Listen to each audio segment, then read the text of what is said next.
What is up mga koys? So welcome back ulit sa ating panibagong vlog. And ito makikita nyo dito mga koys is Mio Sporty. So ito na yung pinaload natin na 54mm all stock. Tapos naka 26mm na carb. Class A lang siya mga koys na pitch bike. So makikita natin dito mga koys, meron tayo ditong disc tire na gulong. Yung sukat sa harapan 80-80 14 and 90-80 sa likod. So sa likuran 90-80 para medyo ayos yung tindig. And then meron siyang free tire sealant. Ito yung tire sealant nila, dalawa, tapos may free na pito na rin. Alright, so ready na ikabit na to mga koys, ready na ikabit. Then papakita ko lang sa inyo yung pudpud na gulong natin na ginagamit dito sa Mio Sporty. Ito pala yung gulong na ginagamit natin dito sa Mio Sporty ngayon. Itong 7090 sa harapan, tas quick tire yung brand. Medyo pudpud na talaga siya mga koys. At ayan sa likuran, sumisingaw na to mga koys. Makikita na natin yung thread ng gulong dito. So, stock size din ng Mio Sporty 8090 by 14. Quick tire din yung brand. At makikita natin dito mga koys is acrylic fiber na cover ng carb natin dun sa loob. Para hindi matalsikan ng dumi yung carb natin. So prone pa naman siya ng dumi. So yun, kihin, pitch bike 26mm. Ito palang Mio Sporty natin. Kung naaalala nyo yung XRM 125 na pinaload din natin ng 147cc is sinuwap natin sa Mio Sporty. So ito na yung Mio Sporty. Yan, sinuwap na din natin yon. Sayang yung XRM natin pero di na kasi kaya ng paa natin na mag shifting or yung manual transmission. So dito tayo sa automatic. Meron din tayong Aerox doon. So kung nakikita nyo yung mga vlog natin sa Facebook tsaka sa YouTube, Aerox Gaming. At dito din mga koys, pinalitan na din natin yung disc. Tapos pinalitan na din natin itong Smiley na lens. Tsaka yung sa loob na Osram na LED. Tapos ito mga koys, yung sa Speedo na lens, pinalitan din natin. Kasi medyo sunburn na talaga yung luma.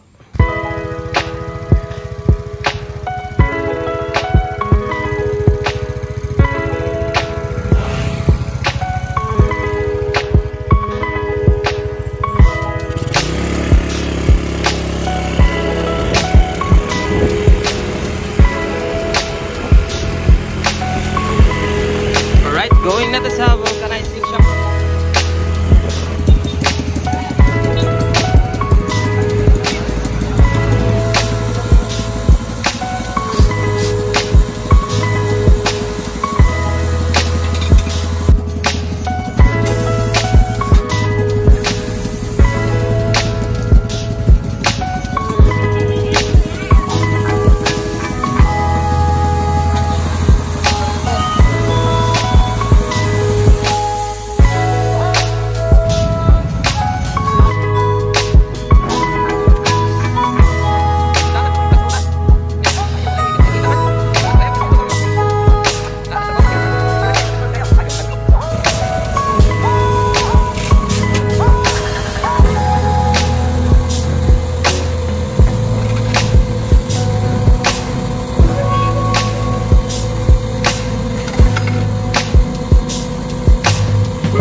Na naikabit yung dalawang gulong na disc tire, yung sa harap na 80-80 and 90-80 sa likuran.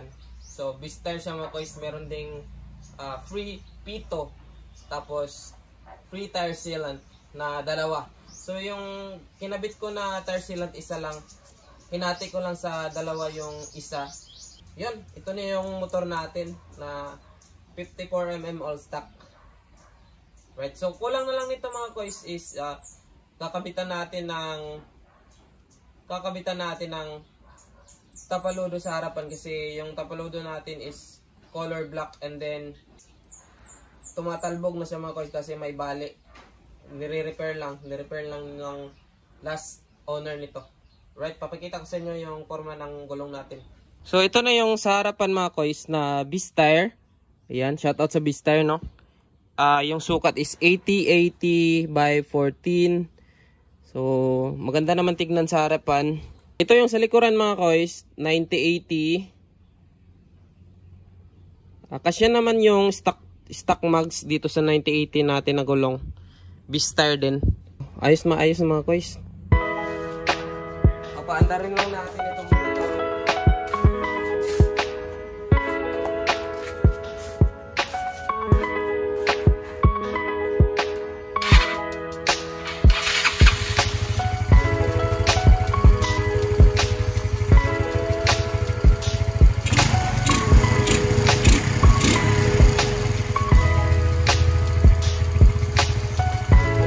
Ito yung sinasabi ko mga kois na ni-repair ng last na may-ari itong front fender. So papalitin natin to.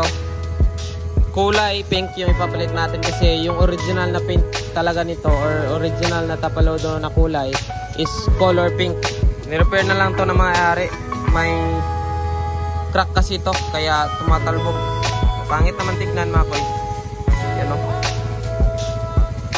Then sa next video mga koy, ikakabit natin yan.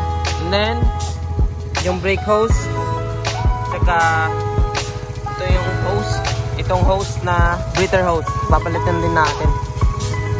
Right? So stay tuned sa Motospin na channel, YouTube. Right? Like and subscribe mga koys. Peace out. Bye bye.